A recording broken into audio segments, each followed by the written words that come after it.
Bali 7% na lang po ang pumapangsyon sa kaliwang kidney ko. Nung pagkatapos ko ng God's healing, ay pinagaling po ako ni Lord. Open kayo sa Diyos. At ang Diyos, pag open kayo, bababa ang dila ng apoy, babaguhin niya kayo. Ako po ay na-diagnose na isang malalang sakit sa puso. Sinubukan ko aking sarili, nag-jogging ako. Wala na po ang mga pagsisikip ng dibdib. Jesus ba? Dakilang manggagamot! Amen! Palapakan natin si Jesus. Hallelujah! Praise the Lord po. Pagdating ko po dito sa fasting, sinabi po ng teacher ko, bibigyan daw po ako ng special test bukas po. Yun lang, ako lang naman daw ang bibigyan niya sapagkat isa po ang lingkod ng Diyos. Sa pamagitan ng pagdating nyo, every Sunday, bababa sa inyo ang dilang apoy. At ang dilang apoy niyan, ang siya magpapabago sa atin lahat. Hindi kayo. Sa liwanag ay sumilang ang soldiers of Christ. Sa inyo'y nagmamahal, sakripisyo'y iaalay upang paglingkuran. Halina kayong lahat, sumama sa soldiers of Christ. Sa Diyos ay mag-aral. Ang Espiritu Santo ay sumainyo. Tulad ng Pentecost 2,000 years ago, ang Espiritu Santo ay buhay na buhay ngayon at lubhang makapangyarihan. Kailangan lamang linisin natin ang ating puso para sa kanyang kapangyarihan. Ang banal na misa tuwing linggo ay isa sa pinaka-powerful way upang madama natin ang banal na Espiritu Santo. Alinmang utos ay dapat na nagpapahayag ng pag-ibig natin sa Diyos ng buo nating pagkatao at pag-ibig natin sa ating kapwa-tao. Kaya halimbawa, tayo naririto ngayon sapagkat ngayon ay araw ng Panginoon at ayon sa 3 utos ng Dekalogo, dapat na pabanalin natin ang araw na ito. Ang pagsisimba natin pag-araw ng linggo ay pagsunod natin sa kalooban ng Diyos. Kaya ito'y dapat na ginaganap natin dahil sa pag-ibig natin sa Diyos ng higit sa lahat at dahil sa pag-ibig natin sa ating mga kapwa-tao. Kaya sa ating pagsisimba, dapat nating madama ang ating pagpapahalaga sa Diyos ng higit sa lahat at ang ating pakikiisa sa ating mga kapwa-tao.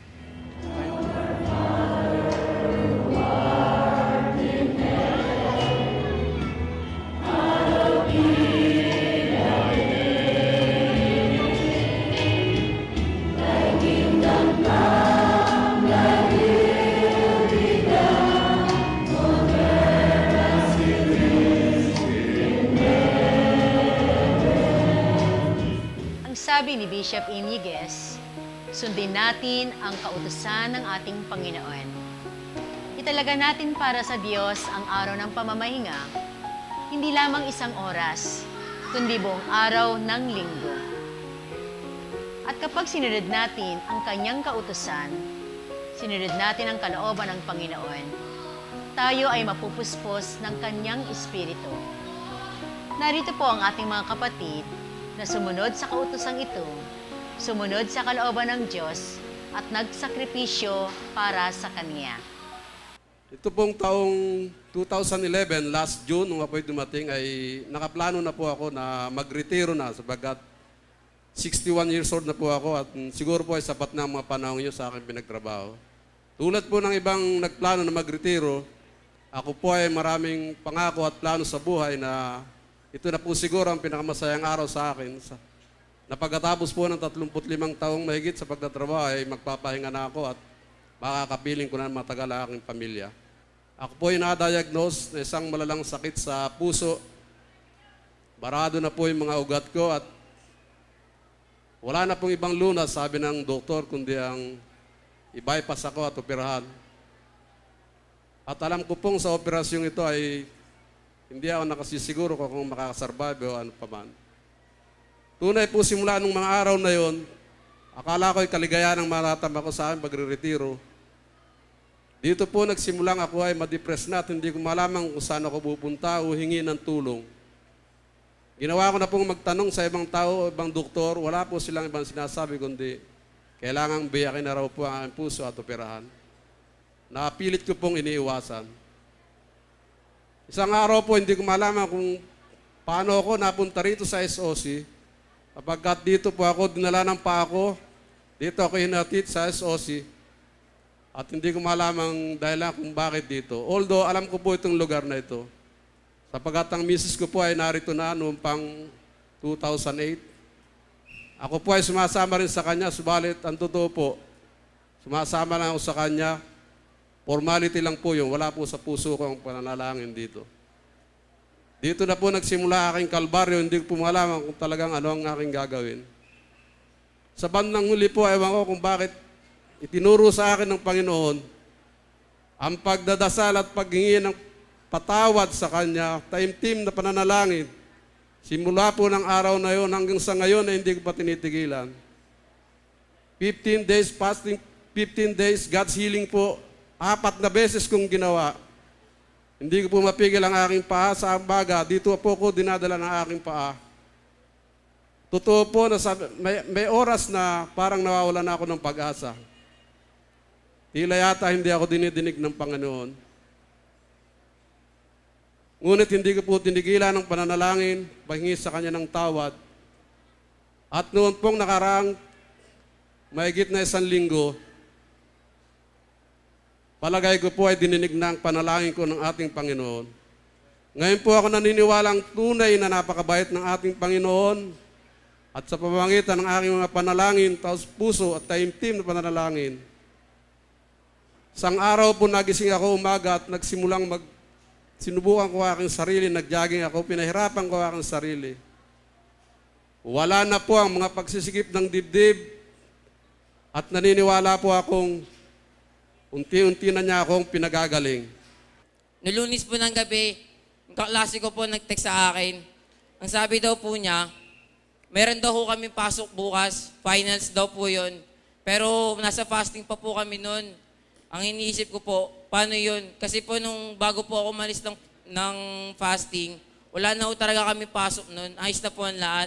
Pero bigla daw po, nagpakita yung prof namin, nagbagong isip niya. Ibibigay niya daw po ang finals ng Martes. Yun lamang daw ho, at ang kanyang, yun lamang daw ho ang araw na ibibigay niya. Pero sabi ko kay Lord, bahala na ho kayo, Panginoon. Hindi, sabi niyo nga, Lord, pag naglingkod ako, ang kalooban niyo lang ang masusunod at dahil isa akong lingkod ng Diyos, hindi niyo ako pababayaan. Praise the Lord po, pagdating ko po dito sa fasting, sinabi po ng teacher ko, kasi dalawa ko yung subject na yon. Yung isa po, pasado na po ako kahit hindi ako mag-finals. Tapos yung isa po namin professor, bibigyan niyo po ako ng special test bukas po. Yun lang, ako na naman daw ang bibigyan niya sapagkat isa po akong lingkod ng Diyos. Yun lamang po, sa magandang umaga po ulit sa inyong lahat. At sila'y sumunod sa kagustuhan ng Panginoon. At nadama nila ang kapangyarihan ng banal na Espiritu Santo. At sila ay gumaling at pinagpala ng Diyos. Panginoon, linisin po ninyo ang aming mga puso. Pagkalooban niyo po kami ng kapangyarihan upang lubusang humingi ng kapatawaran sa lahat ng aming mga kasalanan. Alisin po ninyo ang lahat ng mga galit, mga hinanakit sa aming puso. At upang madama namin ang iyong kapangyarihan, ang iyong pagmamahal, at maunawaan namin ang mga salita mong bibigkasin ng aming head servant na si Brother Ting Arcadio.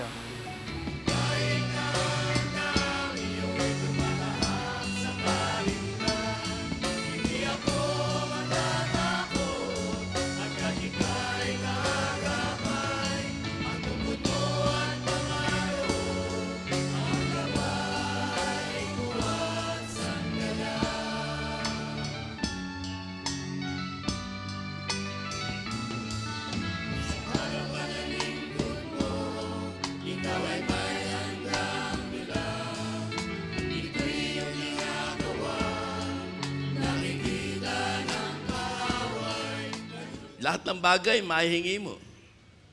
Kasi pag kulang ka sa faith, paano pag kulang ka sa faith? Alanganin ka. Hindi, hindi mahingi. Gaya ni Paras. Tapos si Father, sabi niya, baka baksak ako sa klase. Dahil gusto ko na umuwi. Martes, uwi na ako dahil may examination kami. Ako, pag umuwi ka, mas delikado. Huwag kang umuwi. Manalig ka. Total, eskwela lang yan. Sino ba mataas? Diyos o yung eskwela mo? Di ba Diyos? Sabi ko, manalig ka lang, makikita mo. Gagawa ng paraan si Lord dyan. Bandang lang, bibigyan ka ng special examination at ipapasa ka sa mga ibang examination mo. Dahil ang Diyos ang inunang mo. Amen?